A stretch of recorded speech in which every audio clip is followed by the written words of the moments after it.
Daily மழை, வெயில் climate மாத்தி மாத்தி இருக்கவே, ஒரு வாரமா தல குளிக்கவே இல்ல. இன்னைக்கு நல்ல வெயில் அடிச்சிச்சு. சரின்னு செவ்வாய்க்கிழமையா இருக்கேன்னு தலையும் குளிச்சாச்சு.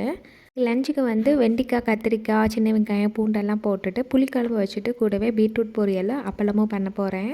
இது வந்து ரைஸை வேக வச்சு எடுத்துட்டேன். பீட்ரூட்டையுமே வேக வச்சுட்டு போயிருந்தேன். வந்ததுக்கப்புறமா தாளிச்சு விட்டாச்சு.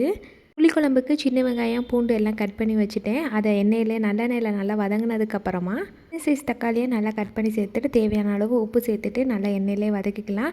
வெண்டைக்காய் வந்து ஃபஸ்ட்டு எண்ணெயில் வதங்கினதுக்கப்புறம் சேர்க்கணும். நான் வதக்க டைம் இல்லாதனால மசாலா பொருள் சேர்க்கறதுக்கு முன்னாடி வெங்காயம் தக்காளியோடைய நல்லா வதக்கிக்கிட்டேன்.